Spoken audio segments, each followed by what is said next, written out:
Today I got for you a 1994 Ford Ranger that runs, drives, and stops for a whopping $500. This gem, this beautiful vehicle, is gonna be mine, and we're gonna build. No, over here. There's a few blemishes, I know. But we're gonna, no, over here. What we have is a good gem here, something that we're gonna build up. Got it for $500. Now, normally you can't buy a vehicle less than like $5 grand. What if we could turn this thing into one mean machine? You know, going from off-road use to getting work done, all that. This has 4x4 and a whopping 5-speed transmission. Why don't you get in and we'll go for a little bit of a ride? No, the other side, you stupid.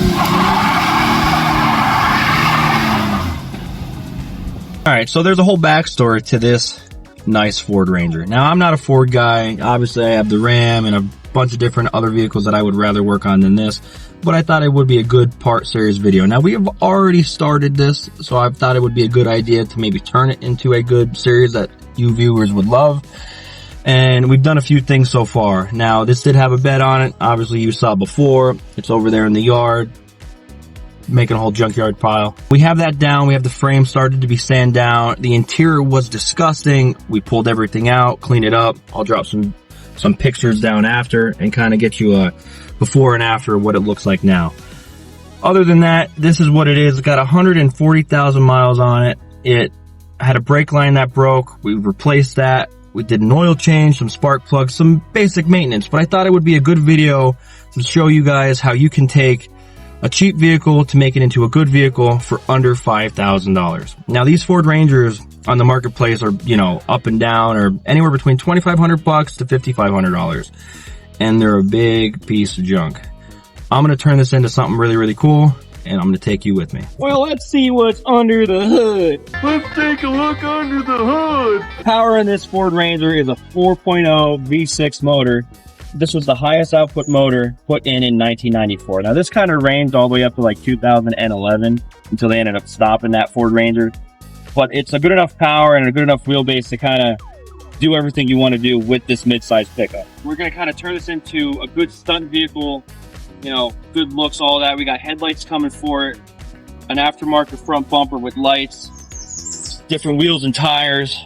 You know, you could already see that a lot of this work has already been done to this to keep this maintained well for 31 years. You know, these usually come with vacuum hubs. They got Warren hubs, manual hubs that kind of engage the four-wheel drive to make it easier and less of a hassle going down it. Now, as you can see, the paint and the body on this cab is phenomenal. Now, the bed that we took off this was rotted. We got another one that we actually found close by, rust-free, dent-free, and in the same color. So as we get the frame and everything prepped up, we're going to be doing a lot of other different maintenance. Fuel pump, a level, a lift.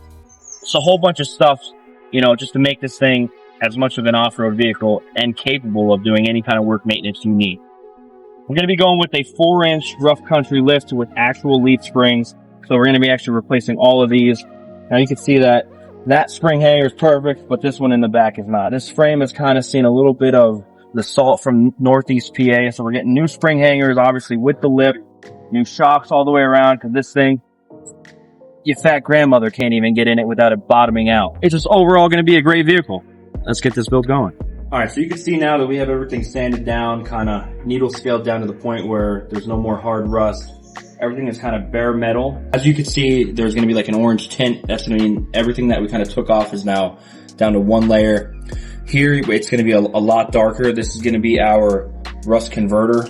It's going to pretty much neutralize all the compounds in the rust and make it better. We're going to spray 2 different coats about 20 minutes apart and let it cure for about 2 days. And then we're going to hit the whole frame, get it ready for the lift and everything else with rubberized undercoat. We started using a needle scaler, some sanding disc, and some wire wheels to kind of break down the whole surface. Now, these were prone to, in the late 90s and early 2000s, to rust at the bed rails. That's why the bed is shot.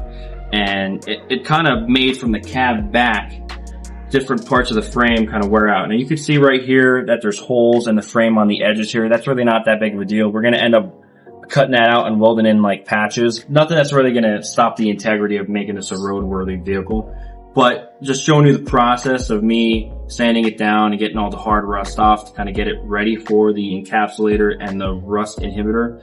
to just make this build a lot easier.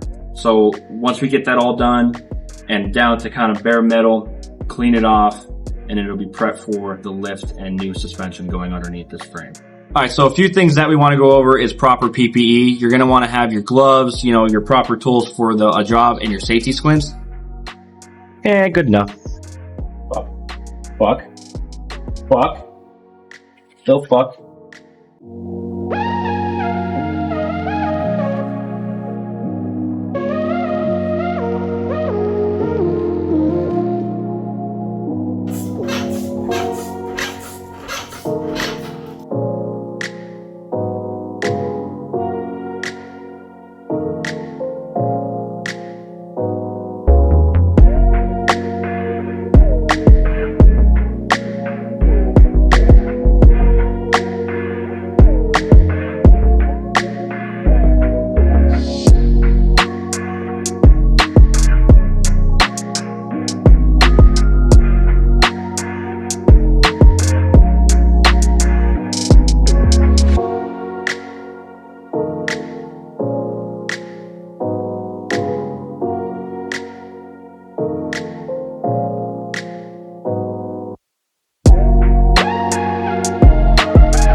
Now that's what I call a blowjob.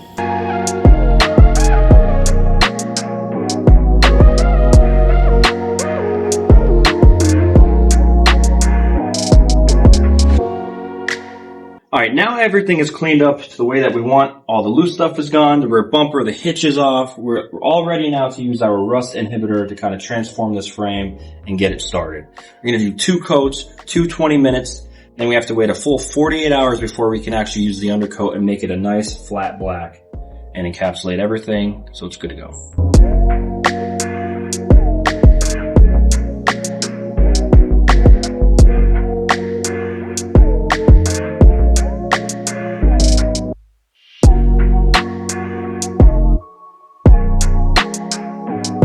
Alright, you can already see that the rust inhibitor is working. It's already changing to black.